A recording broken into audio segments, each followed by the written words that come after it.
Leksjon 1. Feiring av små triumfer. God kveld, Anna. Hvordan feirer du små prestasjoner? God kveld, John.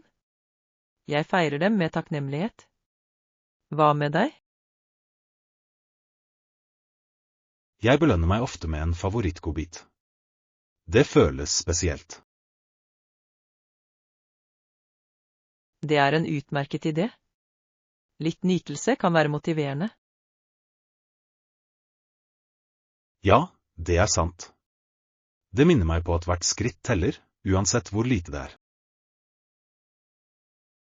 Jeg er enig. Små seire bygger momentum for større mål. Hvordan anerkjenner du prestasjonene dine?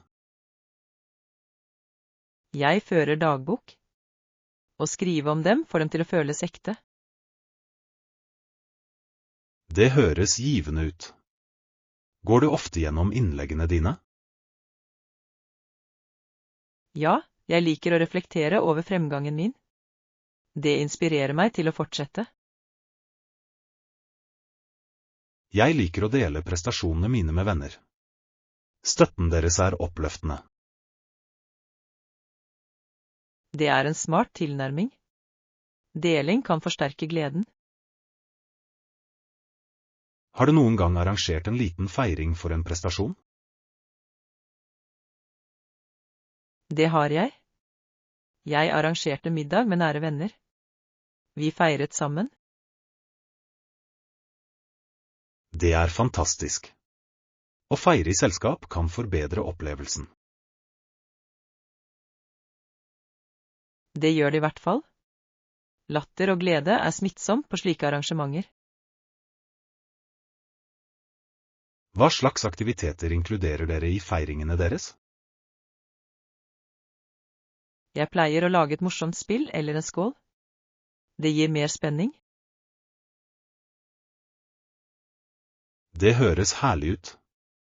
Spill kan skape varige minner. Jeg er enig. Det gjør anledningen mer engasjerende for alle involverte. Hvordan påvirker kulturelle bakgrunner feiringsstiler? Kulturer varierer betydelig i sine tradisjoner. Hver feiring har en unik betydning. Det er et avgjørende poeng.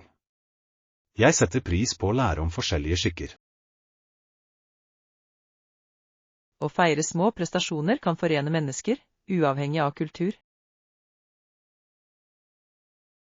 Ja.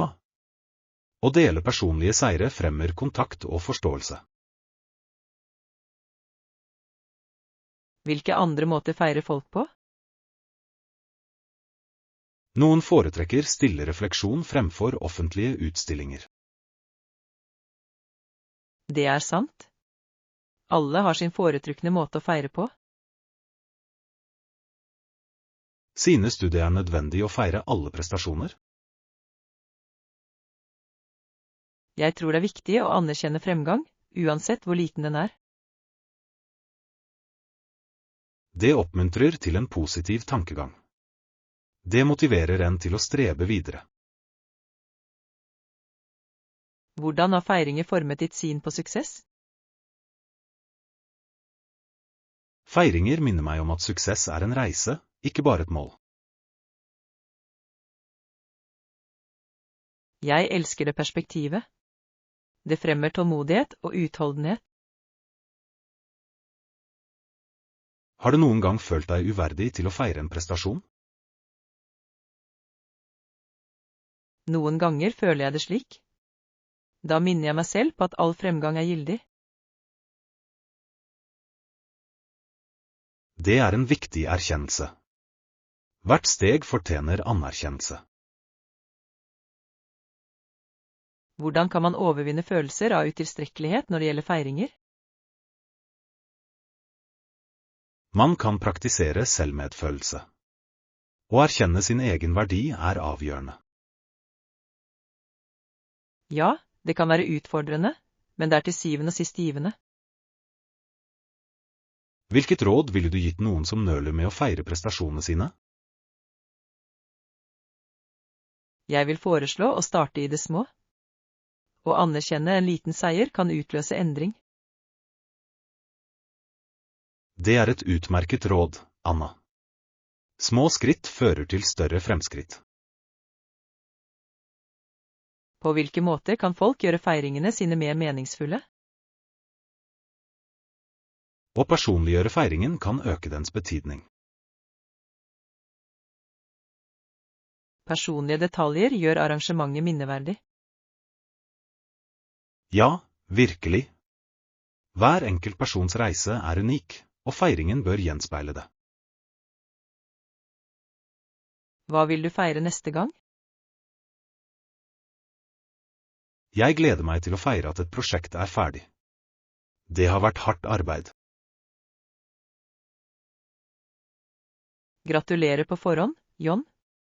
Det fortjener en stor feiring. Takk, Anna. Jeg setter pris på oppmuntringen din. Det betyr mye. Det er viktig å feire sammen. Vi kan løfte hverandres humør. Ja, vi må huske at enhver prestasjon, stor eller liten, fortjener anerkjennelse. Leksjon 2. Motetrender og preferanser. God kveld, Anna. Hva synes du om dagens motetrender?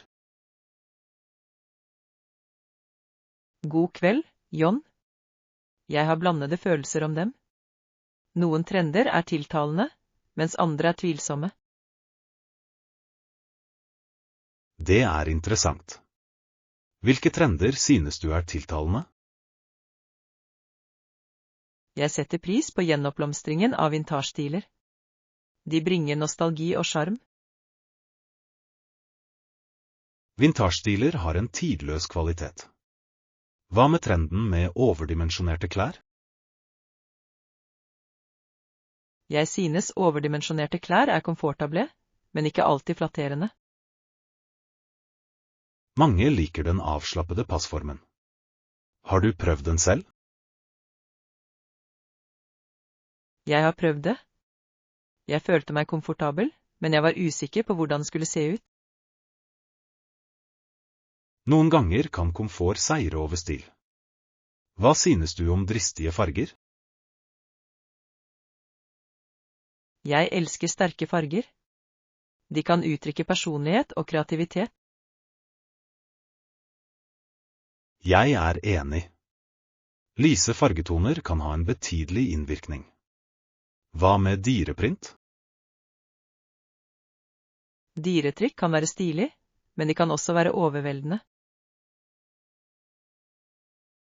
Det er et gildig poeng. Moderasjon er nøkkelen med dristige mønstre. Nettopp. Et statementplagg er ofte nok. Hva med trenden med bærekraftig mote? Støtter du den? Jeg støtter helhjertet bærekraftig mote. Det er viktig for miljøet vårt.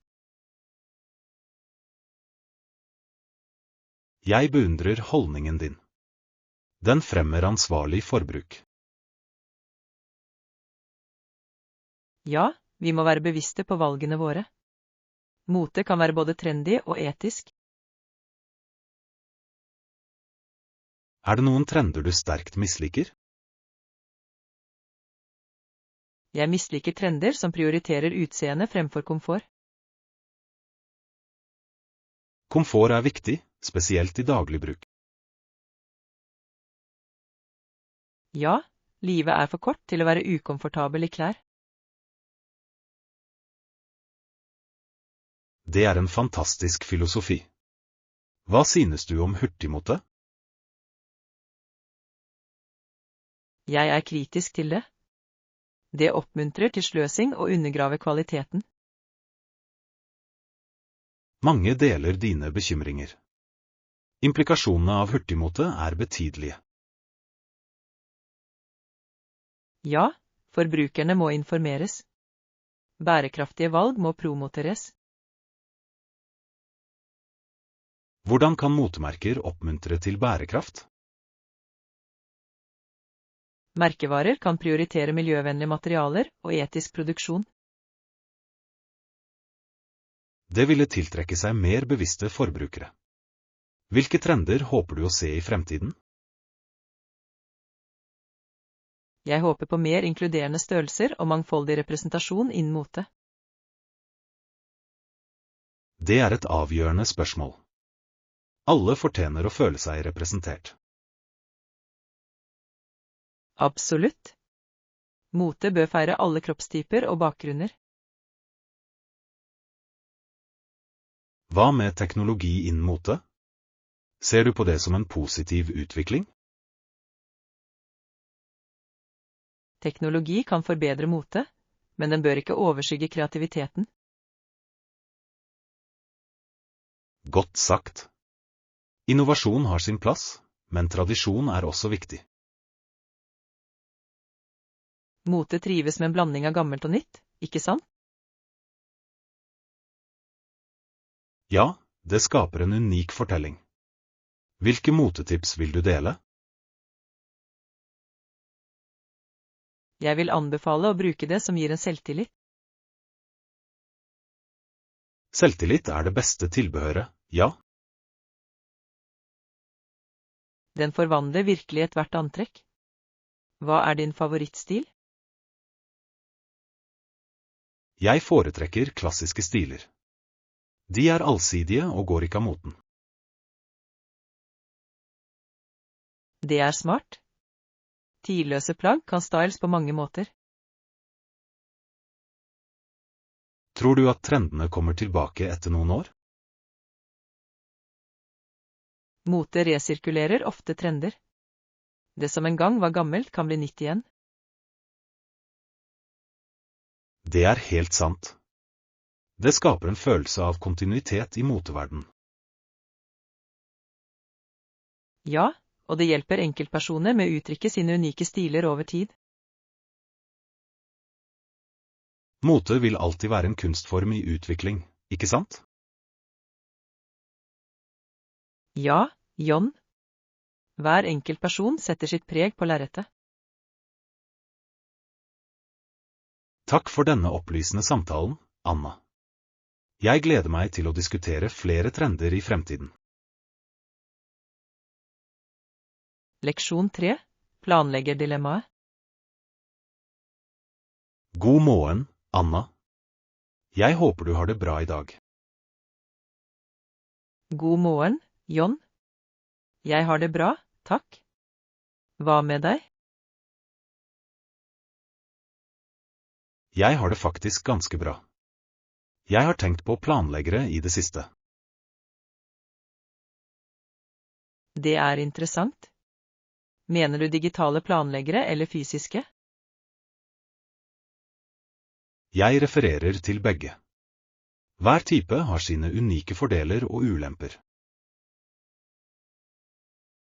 Det stemmer.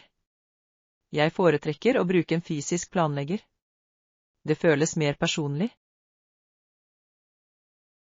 Jeg forstår perspektivet ditt. Å skrive ting ned kan hjelpe med å huske. Nettopp. Det er noe tilfredsstillende med penn og papir. Jeg ser også verdien av digitale planleggere. De tilbyr bekvemmelighet og tilgjengelighet. Sant nok. Man kan få tilgang til en digital planlegger hvor som helst med en enhet. I tillegg har digitale planleggere ofte påminnelsesfunksjoner. Det er en betydelig fordel. Jeg kunne absolutt trengt påminnelser oftere. Synes du det er utfordrende å holde orden med en fysisk planlegger? Av og til, ja. Jeg glemmer noen ganger å sjekke det regelmessig. Det kan jeg relatere meg til. Digitale planleggere kan sende varsler for å oppmuntre til bruk. Den funksjonen er tiltalende. Jeg liker imidlertid den taktile opplevelsen av å skrive. Begge tilnærmingene har fordeler. Det avhenger til syvende og sist av personlige preferanser. Har du noen gang prøvd å bruke begge samtidig? Jeg har ikke det, men jeg har hørt om andre som sjonglerer begge deler med hell. Det høres spennende ut. Hvordan skulle man klare det? Et alternativ er å bruke en fysisk planlegger for detaljerte oppgaver og en digital planlegger for påminnelser. Den metoden kan gi det beste fra begge verdener. Nettopp. Det gir fleksibilitet og grundighet. Tror du fysiske planleggere er i ferd med å bli foreldet? Jeg tror de fortsatt er relevante. Mange setter pris på den tradisjonelle følelsen. Jeg er enig. Noen oppgaver krever et personlig preg som bare en fysisk planlegger kan gi.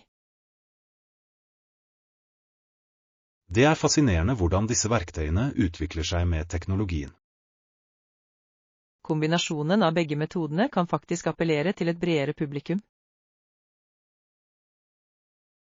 Har du sett noen trender innen planleggingsdesign i det siste? Ja, absolutt. Mange tilpasser nå planleggerne sine med klistremerker og farger. Tilpasning tilfører et kreativt aspekt til organisasjonen. Det gjør det faktisk, noe som gjør det morsommere for brukerne. Kanskje et nettsamfunn kan forbedre opplevelsen ytterligere. Det er en interessant tanke. Et felles rom for ideer og inspirasjon kan være nyttig. Plattformer som forum eller sosiale mediegrupper kan legge til rette for denne forbindelsen. Jeg ville absolutt satt pris på å delta i et fellesskap av likesinnede planleggere. Det kan fremme en følelse av samarbeid og felles ambisjoner. Det ville motivere mange til å holde seg organisert og nå målene sine. Hvordan planlegger du å tilpasse planleggingsmetodene dine i fremtiden? Jeg kan eksperimentere med en digital planlegger mens jeg beholder den fysiske. En utmerket tilnærming. Du kan finne en ideell balanse gjennom eksperimentering. Jeg gleder meg til å finne ut hva som fungerer best for meg. Det ser ut til at diskusjonen vår har gitt verdifull innsikt om planlegging. Jeg er enig, John. Takk for den hyggelige samtalen. Takk, Anna. La oss fortsette å utforske produktive vaner i fremtiden. Leksjon 4. Helgeeventyr uten kostnad. God kveld, Anna. Hvordan tilbrakte du helgen din? God kveld, John. Jeg hadde en fin dag i den lokale parken. Hva med deg?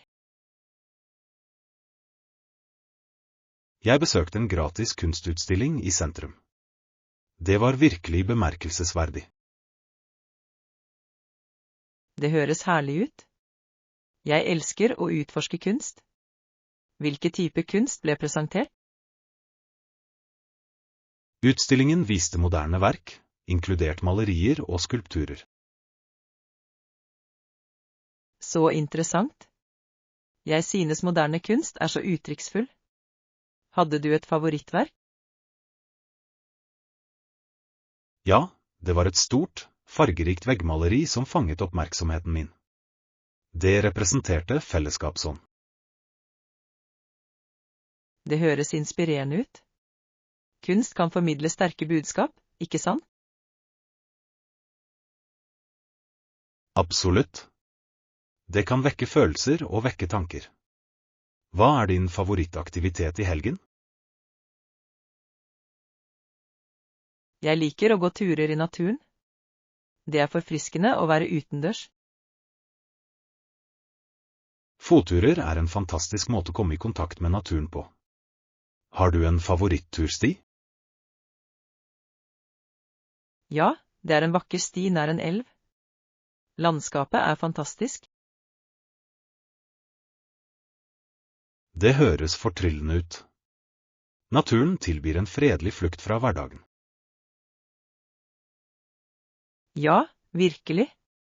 Jeg føler meg ofte mer avslappet etter å ha tilbrakt tid utendørs. Jeg er enig. Det er en fin måte å klarne tankene og lade opp på. Har du noen gang prøvd å gå på fjelltur? Ja, jeg var på fjelltur i fjor sommer. Det var en uforglemmelig opplevelse. Hva likte du best med det? Den fantastiske utsikten fra toppen var verdt hvert skritt.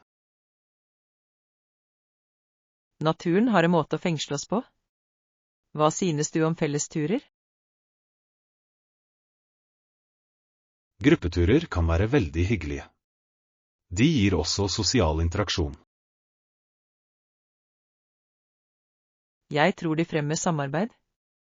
Venner kan oppmuntre hverandre. Ja, og det skaper varige minner. Har du gått tur med venner før? Jeg pleier å dra dit med familien min. Det er en flott opplevelse å knytte bånd. Familieeventyr er spesielle. De styrker relasjoner. Jeg er enig. Utendørsaktiviteter skaper ofte de beste minnene. Hvor planlegger du å gå tur neste gang? Jeg vurderer en sti som fører til en foss. Det blir et skikkelig eventyr. Det høres fantastisk ut. Fosser gir fotturer et magisk element. Ja. Jeg har tenkt å ta med kameraet mitt. Å fange skjønnheten er viktig. Fotografering forsterker opplevelsen. Det lar oss dele minner. Nettopp. Har du noen gang delt turopplevelsene dine på nettet? Jeg har lagt ut bilder på sosiale medier. Det inspirerer andre til å utforske også. Det er en fantastisk tilnærming. Deling oppmuntrer folk til å sette pris på naturen. Jeg tror det fremmer en følelse av fellesskap blant friluftsentusiaster. Definitivt. Mange kan oppdage stier de ikke visste eksisterte. Synes du flere burde delta i friluftsliv? Absolutt. Det fremmer fysisk helse og velvære. I tillegg gir en flukt fra teknologien. Naturen er en god lærer. Bra sagt, John.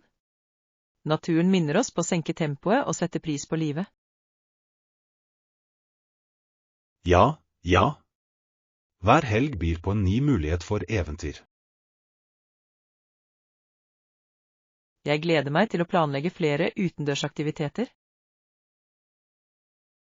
Det gjør jeg også, Anna. Helger fylt med natur er de beste eventyrene. Leksjon 5. Mestre disiplin i netthandel. God ettermiddag, Anna. Hvordan håndterer du utgiftene dine? God ettermiddag, John. Jeg prøver å kontrollere forbruksvanene mine på nettet.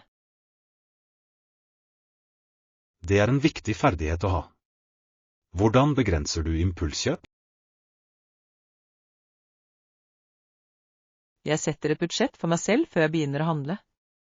Det holder meg ansvarlig. Det er en effektiv strategi. Har du et bestemt beløp du holder deg til? Ja, jeg setter en månedlig grense. Jeg setter kun av midler til nødvendigheter. Smart tilnærming. Unngår du å surfe under salgskampanjer? Det gjør jeg. Salg kan være fristende, ofte føre til unødvendige kjøp. Det er lurt. Hvordan håndterer du lokke med rabatter? Jeg minner meg selv på at rabatt fortsatt er unødvendig hvis jeg ikke trenger varen. Veldig sant. Noen ganger kjøper folk bare fordi en vare er på salg. Nettopp. Jeg fokuserer på mine behov heller enn mine ønsker når jeg handler. Hvilke verktøy bruker du for å dempe impulskjøp? Jeg bruker handlelister. De veileder meg i kjøpene og holder meg på rett spor. Utmerket valg. Lister gir mening når man handler. Videre unngår jeg å lagre kredittkortinformasjon på nettsider. Det er et smart trekk. Det forhindrer umiddelbare kjøp når fristelsen oppstår. Ja, det er sant. Jeg tar ytterligere skritt ved å vente før jeg foretar et kjøp. Og ventetiden. Hvor lenge venter man vanligvis? Jeg venter ofte i 24 timer. Det gir meg mulighet til å reflektere over hvor viktig varen er. Det er en verdifull praksis. Det avslører ofte om varen virkelig er nødvendig. Jeg melder meg også av reklameposter. De fører ofte til impulskjøp. Det er en god idé. Det reduserer de konstante påminnelsene om salg og kampanjer. I tillegg slår jeg varsler for shoppingapper. Det er veldig effektivt. Det eliminerer distraksjoner og fristelser. Jeg synes at distraksjoner gjør at jeg er mer tilbøyelig til å kjøpe unødvendige ting. Hva med sosiale medier? Synes du det påvirker handlevanene dine? Absolutt. Jeg prøver å begrense eksponeringen min mot reklametunge plattformer. Det er virkelig lurt å være oppmerksom på reklametaktikker. Hvordan håndterer du gruppepress? Jeg minner meg selv på at alles økonomiske situasjon er forskjellig. Jeg holder fokus på mine egne mål. Det er et forankret perspektiv.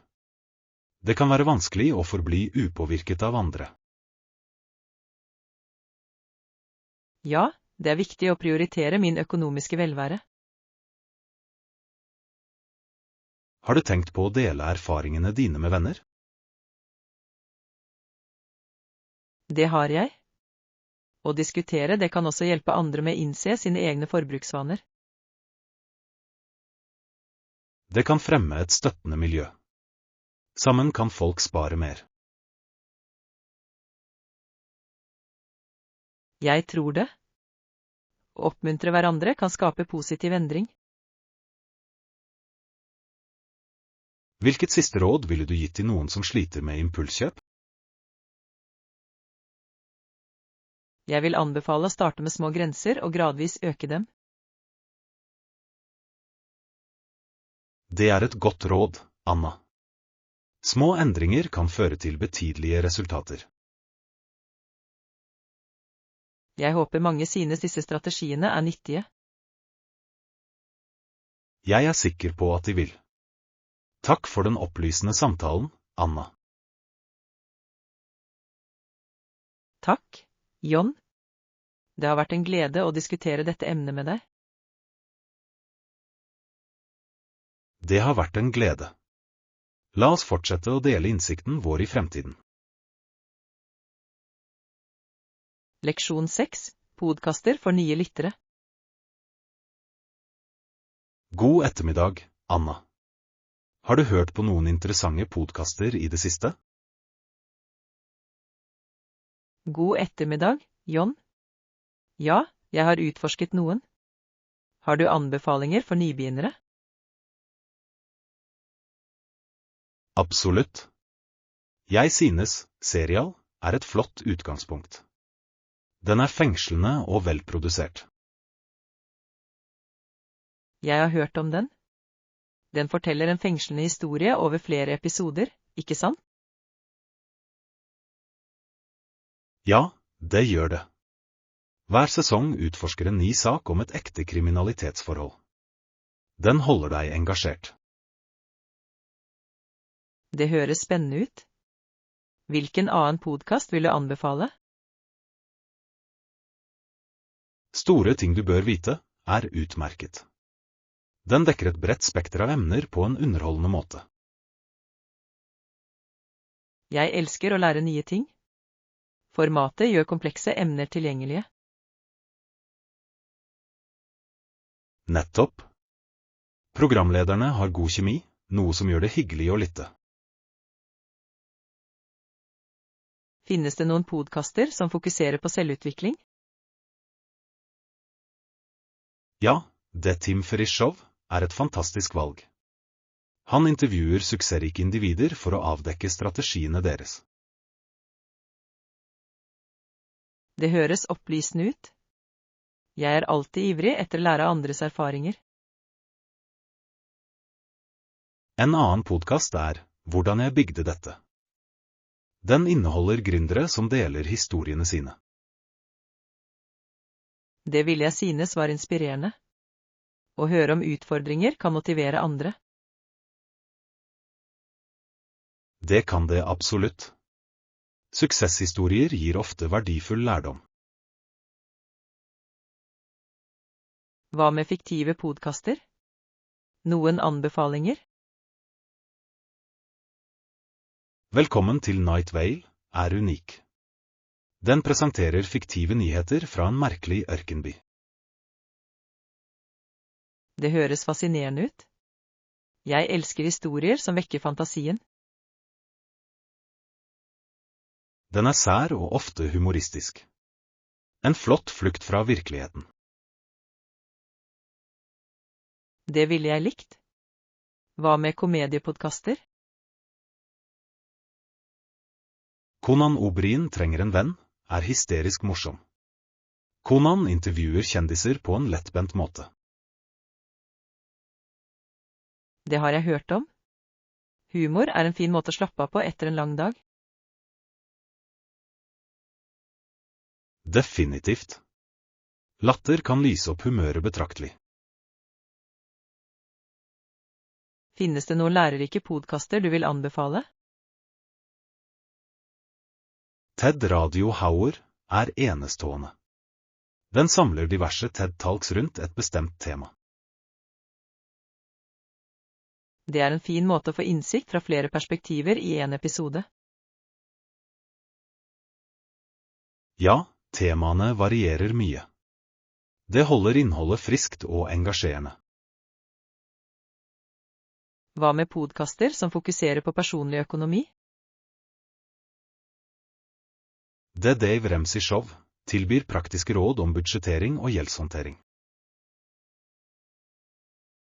Det ville være gunstig. Finansiell forståelse er viktig for mange. Enig. Det gir lytterne mulighet til å ta kontroll over sin egen økonomi. Finnes det noen podcaster som fokuserer på mental helse? Terapisamtale utforsker ulike aspekter ved psykisk helse og terapipraksis. Det er viktig. Å diskutere psykisk helse åpent reduserer stigma. Nettopp. Det oppfordrer lytterne til å søke hjelp når det trengs. Hvordan synes du man bør velge en podcast til å begynne med? Jeg tror det kommer an på personlige interesser. Utforsk forskjellige sjangre for å finne det som gir gjenklang. Det er et godt råd. Å finne en lidenskap fører ofte til dypere engasjement. Å se tilbake på favorittepisoder kan også gi ny innsikt. Jeg synes det er sant. Det er fascinerende hvordan perspektiver kan endre seg over tid. Visste du at podcaster også kan forbedre språklæringen? Ja, det er et utmerket poeng. De eksponerer lytterne for ekte samtaler. Å lytte til morsmålstalene forbedrer forståelse og uttale. Jeg tror det også hjelper å bruke varierte aksenter. Absolutt. Det forbereder elevene på samtaler i den virkelige verden. Jeg gleder meg til å begynne å utforske disse anbefalingene. Du kommer til å like dem, Anna. De er både underholdende og lærerike. Takk for at du delte innsikten din, John. Jeg setter pris på anbefalingene dine. Takk, Anna. Jeg håper du finner glede i å lytte til disse podkastene. Leksjon 7. Verden av pedagogiske innholdsskapere. God ettermiddag, Anna. Jeg håper du har en flott dag. God ettermiddag, John. Jeg har det bra, takk. Hva med deg? Jeg har det bra. Jeg har tenkt på innholdsskapere for pedagogisk arbeid i det siste.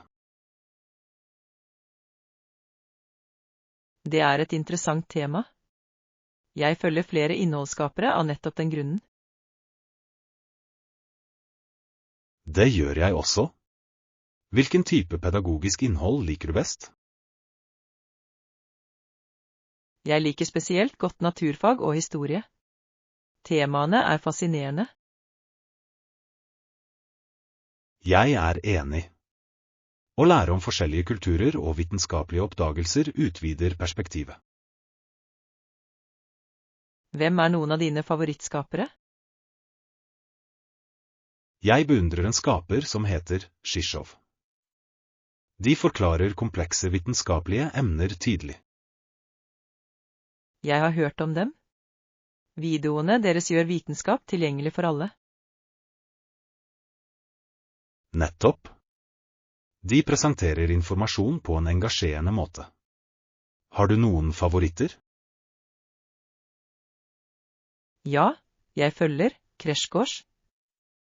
Kursene deres dekker ulike emner i dybden. De gjør en utmerket jobb med visuelle hjelpemidler. Det forbedrer forståelsen. Jeg synes stilen deres er veldig dynamisk og morsom. Det gjør læringen hyggelig. Hvor ofte ser du videoene deres? Jeg prøver å se minst én video hver uke. Det hjelper meg å holde meg oppdatert. Det er en fin måte å strukturere læring på. Konsistens er nøkkelen. Ja, det er det. Jeg setter også pris på hvordan de ofte tilbyr tilleggsressurser. Det er gunstig. Tilleggsmateriell kan gi en dypere forståelse av emnet. Har du noen gang deltatt i diskusjoner om innholdet deres på nettet? Det har jeg. Å samarbeide med andre forbedrer læringsopplevelsen. Jeg er helt enig. Å dele ulike perspektiver beriker samtalen. Hva synes du om direktestrømmer eller spørsmål- og svarsesjoner ledet av skapere? Jeg synes de er veldig engasjerende. De gir mulighet for direkte interaksjon med skaperen. Den personlige forbindelsen gir et unikt lag til den pedagogiske opplevelsen. Det gjør læringen mer personlig og relaterbar. Tror du at utdanningsskapere endrer hvordan folk oppfatter læring? Absolutt. De gjør læring tilgjengelig og hyggelig, og bryter tradisjonelle barrierer. Det er et avgjørende poeng. Utdanning trenger ikke være kjedelig eller rigid. Nettopp. Skapere bruker kreativitet for å vekke nysgjerrighet. Har du noen gang prøvd å anvende det du lærte av en skaper? Ja, jeg eksperimenterer ofte med vitenskapelige eksperimenter hjemme basert på videoer. Det høres spennende ut. Å lære ved å gjøre er en effektiv tilnærming. Det er det virkelig. Det gjør teorier levende. Hvilket tema lærte du nylig om som fascinerte deg? Jeg lærte nylig om den menneskelige hjernen. Den er så kompleks og spennende. Hjernen er virkelig et vidunder. Mange skapere utforsker dette emnet i dybden. Jeg setter pris på hvordan de forenkler slike intrikate temaer for publikum. Tror du det er en spesiell aldersgruppe som drar mest nytte av disse skaperne? Jeg tror alle aldre kan dra nytte av det, men yngre publikum er spesielt engasjerte. Det er en gyldig observasjon. Unge mennesker er ofte mer mottakelige for nye ideer. Ja, nysgjerrigheten deres driver dem til å utforske forskjellige emner. Hvilket råd ville du gitt noen som ønsker å begynne å følge pedagogiske skapere? Jeg vil foreslå at du først finner emner du er interessert i, deretter utforsker du skapere innen det feltet. Utmerkede råd. Personlige interesser gjør læringen morsommere. I tillegg anbefaler jeg å delta i diskusjoner på nett. Det forbedrer opplevelsen. Veldig klokt. Å engasjere seg i et fellesskap kan gi ytterligere innsikt. Å lære av andres erfaringer er uvurderlig. Jeg tror at å følge pedagogiske skapere virkelig kan forvandle ens læringsreise. Jeg er enig, John. Takk for denne berikende samtalen om utdanning. Takk, Anna. La oss fortsette å utforske læringens verden sammen. Leksjon 8. Navigering i nabokonflikter. God ettermiddag, Anna. Jeg håper du har det bra i dag. God ettermiddag, John. Jeg har det ganske bra, takk. Hva med deg? Jeg har det også bra. Jeg ville snakke om et sensitivt tema. Hvordan håndterer du konflikter med naboer? Det er et viktig tema. Jeg tror kommunikasjon er nøkkelen til å løse konflikter. Jeg er enig. Åpen dialog kan ofte forhindre misforståelser. Hvilken tilnærming bruker du? Jeg foretrekker å snakke direkte med naboene mine. Jeg synes at å ta opp problemet rolig kan fremme forståelse. Det er en klok strategi. Har du noen gang opplevd en spesifikk konflikt? Ja, jeg hadde en gang en uenighet om støynivåer. Det var ganske utfordrende. Det kan jeg forstå. Støy kan være en betydelig kilde til spenninger blant naboer.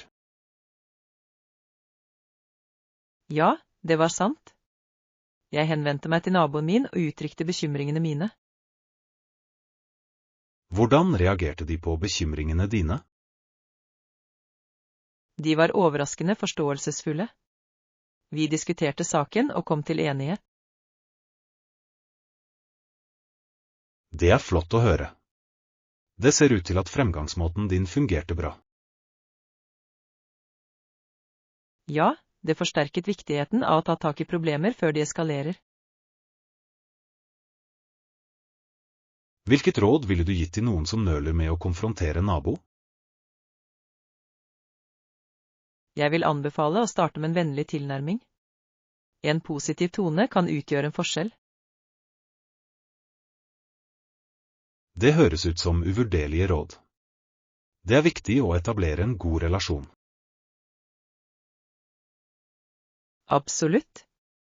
Det bidrar til å bygge et grunnlag for fremtidige samhandlinger. Har du noen gang søkt megling i en konflikt? Det har jeg ikke, men jeg har hørt at det kan være veldig effektivt. Mekling tilbyr et nøytralt perspektiv, ikke sant? Ja, det gir begge parter mulighet til å uttrykke sine synspunkter uten eskalering. Hva med situasjoner der konflikten vedvarer til tross for forsøk på å løse den? Hvis konflikten fortsetter, mener jeg det er viktig å sette tydelige grenser. Å sette grenser er viktig for å opprettholde fred. Nettopp. Dette kan forhindre fremtidige konflikter. Hva synes du om å involvere myndighetene i nabotvister? Jeg synes det bør være en siste utvei. Det kan belaste forholdet ytterligere. Det er et gyldig poeng. Myndighetene forstår kanskje ikke alltid nyansene i naboforhold. Jeg er enig. Folk bør først prøve å løse konflikter seg imellom. Hvilke egenskaper mener du er viktige når man håndterer konflikter? Tålmodighet og empati er avgjørende. Å forstå en annens perspektiv hjelper enormt. Ja, empati fremmer tilknytning og forståelse. Har du hatt noen konflikter med naboer som du håndterte bra? Jeg hadde en gang en uenighet om fellesarealer. Jeg foreslo en tidsplan for bruk. Det er en praktisk løsning. Var naboen din enig? Det gjorde de. Det førte til en mer harmonisk bosituasjon. Det er oppmuntrende. Samarbeid kan føre til bedre resultater for alle involverte. Jeg setter pris på perspektivet ditt, Anna. Hva om en nabo ikke er samarbeidsvillig? I slike tilfeller vil jeg fortsatt være høflig, men bestemt. Det er viktig å sette forventninger. Det høres ut som en fornuftig tilnærming. Konsistens er nøkkelen. Ja, det kan til slutt føre til bedre forhold. Hva tror du skjer hvis konflikter forblir uløste? Uløste konflikter kan føre til fiendtlighet og spenninger over tid. Det er uheldig. Åpen dialog er viktig for å forhindre slike situasjoner. Jeg håper flere vil lære å kommunisere effektivt med naboene sine. Det ville helt sikkert ført til sterkere lokalsamfunn. Takk for denne opplysende diskusjonen, John. Takk, Anna. La oss fortsette å fremme forståelse i nabolagene våre.